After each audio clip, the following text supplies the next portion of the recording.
Почитувани гледачи, добро дојдовте во новото издание на емисијата ТВ Ординација. Денеска ТВ Ординација во Штип, односно во дијагностичкиот центар на офталмологија Систина во Штип. Систина офталмологија има 4 дијагностички центри, еден од нив е Штип. Дијагностичките центри практично се измислени за да бидат поблиску до граѓаните. Докторе, добро дојдовте во ТВ Ординација. Последниот пат бевте во студиото на ТВ Канал ВИС, но овој пат еве ние сме ви гости во Штип. Мило, добро дојдовте, малку и на наш терен. Да, почнавме како нов центар, чекориме стабилно, одиме напред, имаме тенденција на постојан пораст на прегледи на пациенти кои што ни ја пружат нивната доверба и полека, но сигурно одиме напред и сме се поблиску до пациентите. Така, започнав со тезата дека дијагностичките центри се токму за тоа измислени, да не биде сконцентрирано се во главниот град, каде што обично и поголемите клиники се наоѓаат. Штип е еден од градовите каде што ужива можноста да целиот источен и југоисточен регион практично биде покриен. Да, имавме едно и имаме се уште за среќа големо искуство со регионов. Многу граѓани од соседниве градови, Штип, цела Источна Македонија ни ја доверија нивното здравје, нивната здравствена состојба. Имаме многу позитивни искуства. Тенденцијава е во пораст, се повеќе луѓе се осудуваат, осмелуваат, со позитивни искуства се, и се повеќе ни го доверуваат своето здравје. Целта беше да ги доближиме сите дијагностички методи поблиску до нив, да не мора за некои снимања, за некои процедури да одат до Скопје, да губат цели денови, едноставно да бидеме со што поголем квалитет, а што поблиску до нив. Дијагностика имаме потполно све, од обичен офталмолошки преглед, одредување на рефракција, на видна острина, потоа имаме ехографија, имаме осити, оптичка кохерентна томографија, имаме периметрија, видно поле, преглед на очно дно, преглед со Голдманова призма, тука сме за нив буквално со сите методи за правилно испитување. Така, спомнувате дека имате буквално целиот дијагностички спектар кој што може да се пружи на сите пациенти кои што бараат помош од вас. Што е она кое што најчесто ги води пациентите до офталмологија Систина? Имаме широк диапазон, имаме луѓе кои што буквално сакаат да си проверат видна острина. И апелирам луѓето редовно да прават редовни контроли. Еднаш годишно си доаѓаат, си проверуваат проверка на диоптрија, проверка на очен притисок, до луѓе кои што на жалост забележуваат промени во гледањето, црни точки, намален вид, засенчување, мрливо гледање, светкавици, губење, не дај Боже, нагло на вид. И таму пристапуваме кон низа посериозни, подетални испитувања со цел што подобро да дијагностицираме и да откриеме за што станува збор и да пружиме што подобар и поефективен третман во истиот момент, да не се губи време. Имаме буквално секаква патологија, од диабетичари со компликации од диабет, крварења, до глауком, до аблации на ретини, катаракти, имаме многу дечиња со предшколска, школска возраст кои што се вршат редовни прегледи, буквално од сите категории на граѓани, на пациенти имаме на наша чест, нивна чест да се прегледуваме заедно. Така, во последно време се погласно се зборува за фактот дека децата, младите особено и децата почесто поминуваат време пред компјутери, таблети и телефони. Значи ли тоа дека го доведуваме видот во ризик? Видете, еволуцијава на технологијава е нешто кое што не можеме да го заприме, не можеме да ги отргнеме новите генерации од компјутер, од таблет. Едноставно треба правилна контрола, следење на состојба, мерење на диоптрија, доколку родителот забележи дека детето не догледува, дека се лепи за телевизорот, за компјутерот, за таблетот, треба да се веднаш пристапи кон проверка, да не станува случајно збор за некаква рефракција, за некоја диоптрија која што има детето. Долгово гледање во нив, да, доведува до замор, али дека е главна причина за некое сериозно нарушување. Така ги исклучуваме значи ризиците кои што се мал ризик оптоваруваат, но тука игра фактори, генетика игра, многу други фактори, така да не можеме да ги обвиниме само компјутерите дека се виновни за се.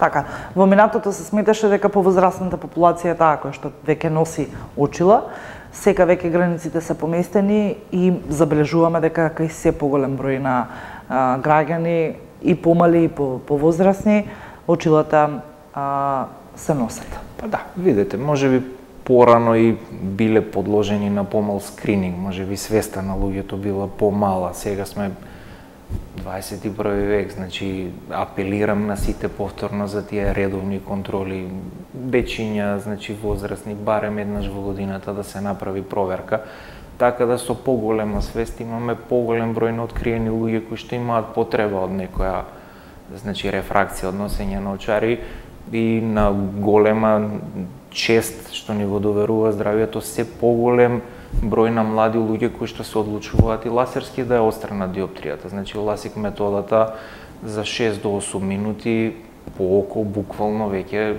доаѓа млад човек од 20-21 година кој што цел живот носел очила и потоа ги фрла. Едноставно веќе нема потреба никогаш да носи очила.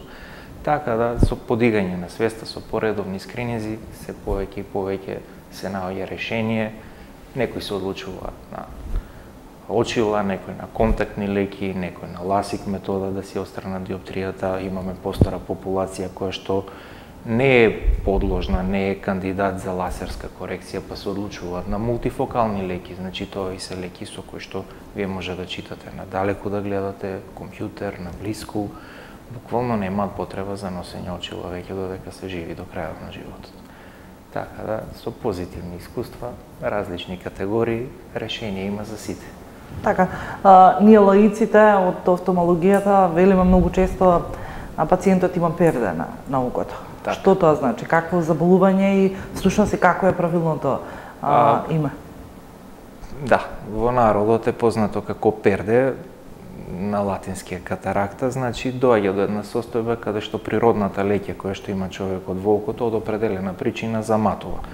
Најчесто се случува кај постари луѓе, но може да се случи кај млада популација, луѓе на определени професии изложени на сончева, на УВ светлина, значи имате луѓе со определени коморбидитети од други заболувања, примаат низа лекови кои што доведуваат до тоа да нивната леќа замати, нивната видна острина паѓа, гледаат како кроз магла и едноставно доаѓаат на преглед од таа причина, увидуваме дека имаат катаракта и им нудиме решение.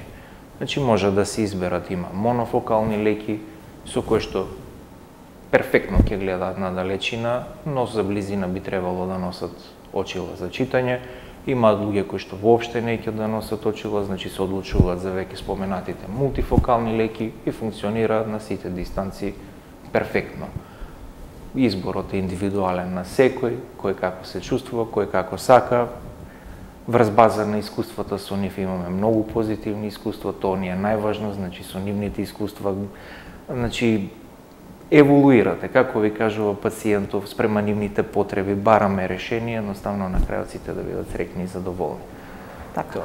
Го спомнавте диабетот, колку диабетот може да направи проблем кога станува збор за видот и контролата на видот? Па, на жалост, диабетот е најчеста причина за проблеми, значи на видот, како системска болест која што зафаќа повеќе органи, доведува до нарушување, на жалост, на метаболизмов и во окото. Значи, прво најчесто што се случува кај диабетичарите е диабетична катаракта. Значи, јавување на тоа перде што го споменавме веќе, најчесто се јавува кај нив.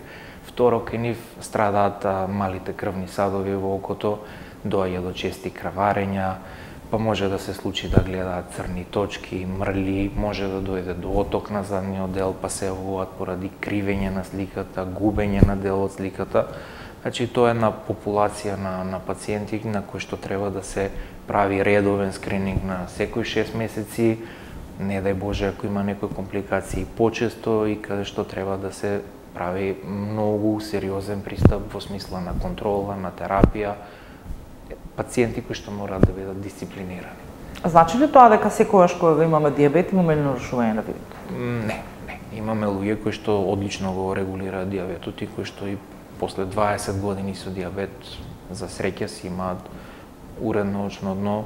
Имаме луѓе со нерегулиран дијабет кои што компликациите настануваат побрзо, значи најважно во дијабетот е пациентот да вози грижа сам за себе, значи колку ќе внесува шеќерни единици, како ќе го регулира, колку подобро регулиран шеќер, толку подобро регулиран вид. И повторно доаѓаме до онаа клучна компонента превенцијата.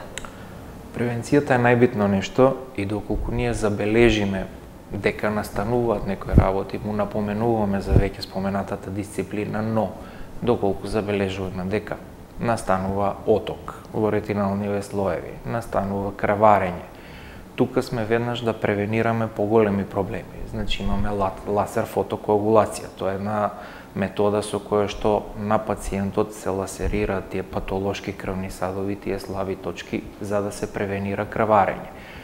Тука е како многу сигурна, многу популарна метода анти-ВГФ терапија кај дијабетичари, значи аплицирање на инекции директно авастин или аилеа во витралното тело, во задниот дел на окото, со цел да се повлечи отокот, да настане сушење на тие патолошки крвни садови, додека течноста која што веќе е во ретина да се врати во крвниве садови и да настане намалување на тој оток. И најголемиот број од луѓето со целосна терапија доаѓа до голем повраток на видната острина и се чувствуваат многу подобро. Така да страшно добра превенција на многу потешки компликации се овозможува благодарение на овој тип на третман. Така, во медицината еден од клучните сегменти кога стануваме збор за грижата околу пациентите е итната медицинска помош.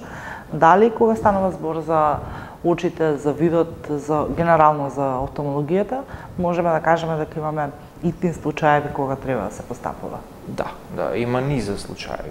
Најправо обични повреди се нешто итно, а акутни глаукоми со многу високи очни притисоци, каде што имате пациенти со огромни болки, исто ситни ситуации и многу итни ситуации ни се крварењава во задниот дел на оково или, не дај Боже, најсериозната компликација аблација на ретина. Значи, доаѓа до една ситуација каде што од било која причина имате блага пукотина на задниот дел од ретината, настанува навлегување на течност, се одлепува ретината и пациентот буквално од неколку сати до ден или два го губи целиот вид. И тоа е една ургентна состојба каде што треба веднаш да се реагира, се прави обсежен оперативен зафат што се вика витректомија, натовар на фондот е за среќа кај нас и пациентот се прават сите напори ретината да се врати назад, да налегне, да прилегне, со цел да му се овозможи повраток на тој вид, да не остане без вид. Значи, за секое нешто доколку се реагира на време, има современ третман и во најголемиот дел од случаите се враќа голем дел од видната острина. Така, ја спомнавме превенцијата, но што е со систематските прегледи за видот, за очите, генерално за севкупната слика? Со закон ни го донесува систематскиот преглед. Јас многу се радувам на тоа, затоа што секој ден гледам пациенти кои што на систематски забележале нешто и за дечињава, и за вработениве, и пак апелирам за барем еднаш годишно редовни систематски прегледи, бидејќи многу голем број на случаи се открија луѓе кои што не ни биле свесни дека имаат проблем, на систематски со обичен скрининг е откриено дека имаат проблем, дали на очен притисок, дали на видна острина, се забележува дека има нешто, се препратени и после тоа се подложени веднаш на третман. Така да, како и за се во здравје во животов, едноставно редовни контроли, грижа за себе и се ќе биде во ред. Така да не очекуваме некои проблеми. Апсолутно. Докторе, ви благодарам. Благодарам што не примивте во офталмологија Стина, односно што се одлучите да не посетите малце на наш терен. Да. Така да, чест ми беше. Да, се надевам дека наредниот пат повторно ќе дојдете кај нас и дека ќе бидеме повторно во оваа ординација заедно. Вам, почитувани гледачи, ви благодарам што одвоивте време и ја следевте заедно со нас новото издание на ТВ ординација. Останете во добро здравје, се гледаме наредната среда.